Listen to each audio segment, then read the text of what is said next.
Welcome everyone, join us today as we pay tribute to Ian Whitcomb, the singer, songwriter, music historian, and author, best known for his hit single, You Turn Me On.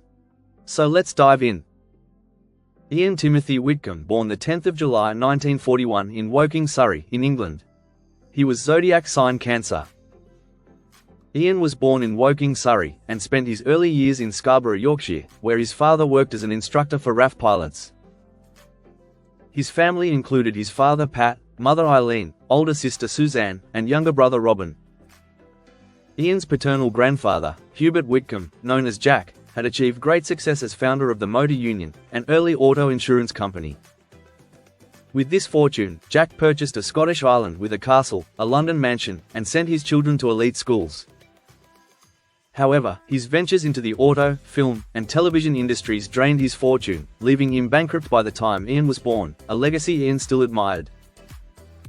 In 1945, the Whitcomb family relocated to Thorpeness, Suffolk, and then to London in 1947, eventually settling in Wildcroft Manor on Putney Heath. After sticking by his father through ups and downs, Ian's father eventually became a builder's merchant, selling bricks from his car. Despite this setback, he maintained his love for fine cars and was a gentleman until the end.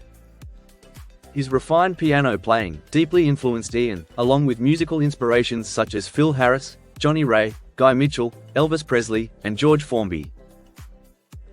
Ian began boarding school in 1949 at Newlands in Seaford, Sussex, where he was captivated by popular songs, performing a cappella renditions like Phil Harris's Never Trust a Woman. At prep school, he formed a comb and lavatory band, performing hits such as Shrimp Boats Are A-Comin' and Answer Me. Alongside singing, Ian took piano lessons and even won a prize, though he preferred playing by ear to reading music. In 1955, Ian moved to Bryanston, a private school, where he joined the school jazz band on chest bass, later picking up guitar in a skiffle group. During his final year, he started the school's first rock and roll band, becoming something of a hero to younger students as he played 3 chords on his amplified acoustic guitar. Ian had already started writing his own songs by this time, and while American pop and roots music captivated him, Ian also embraced his British heritage through music hall songs. After leaving school in 1959, he worked as a record salesman at Harrods in London, famously giving away much of the inventory on Christmas Eve during the staff party. Soon, Ian was performing in a small group with his brother Robin on drums and fellow Harrods colleague Johnny Toogood on clarinet, playing pop tunes and trad jazz standards at pubs. His father would often drive them to gigs and help count the earnings outside the venues. Inspired by the trad jazz revival and a touch of 1920s dance band style, Ian formed the Ragtime Suwannee Six with his brother and Johnny Toogood, performing at Surrey parties with covers from the original Dixieland jazz band. Deep into jazz, ragtime, and blues, he balanced music with work as an assistant at Shepperton and Pinewood Studios, where he contributed to the classic tunes of Glory. Finding the film industry unrewarding, he enrolled at Trinity College Dublin in 1961, joining the jazz club and performing blues on piano.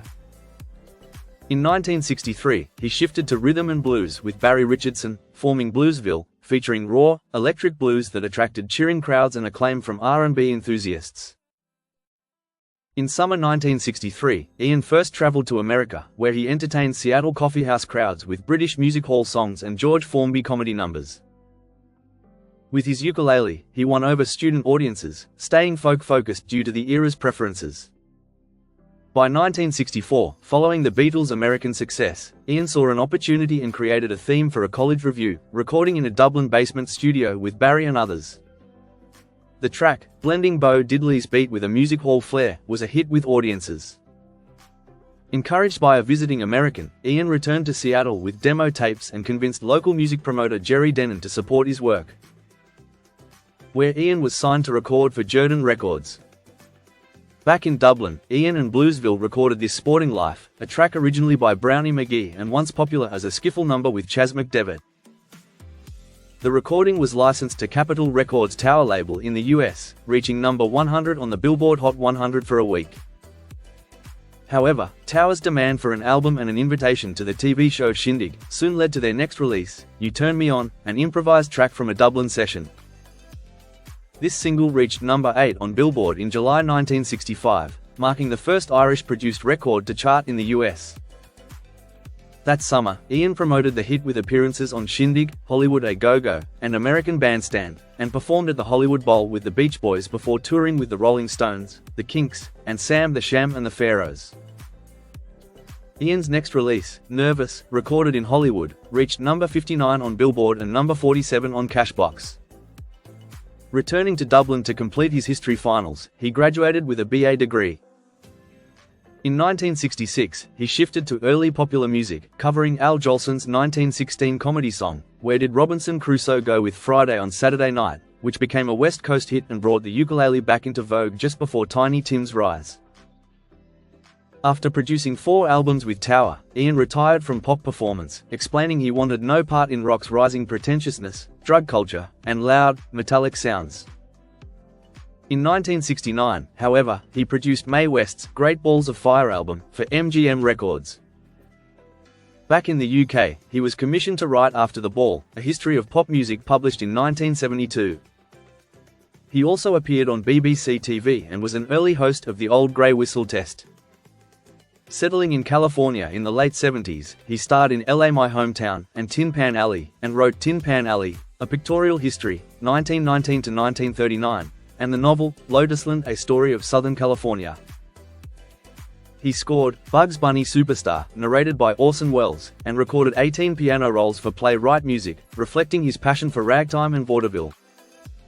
His research albums, starting with Under the Ragtime Moon in 1972, were released through labels like Warner Brothers, United Artists, and Decca, where he also created singles like Hands, and A Friend of Mine.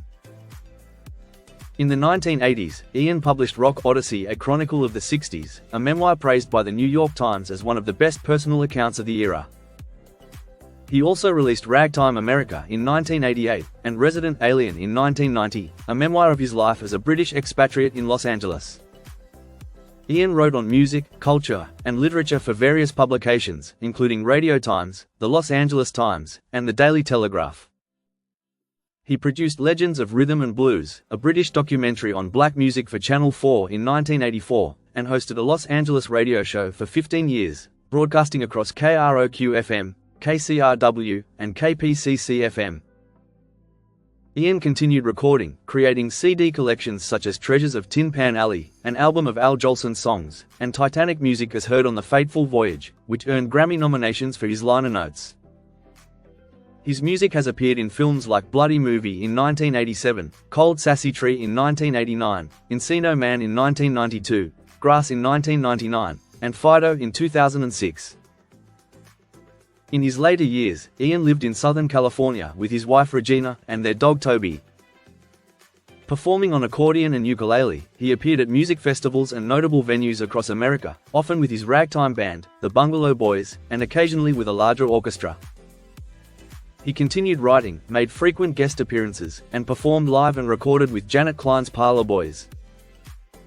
A regular at Cantalini's restaurant in Playa del Rey, he also served as Grand Marshal of Pasadena's 24th Occasional Doo-Dah Parade in 1999. From 2007, Ian hosted an internet radio show on Luxuria Music and in 2010 launched the Ian Whitcomb Show on XM Satellite Radio. Named one of the best of LA by Los Angeles Magazine in 2008, he also composed and performed music for the West Coast premiere of The Jazz Age in 2009, earning an LA Theatre Award nomination.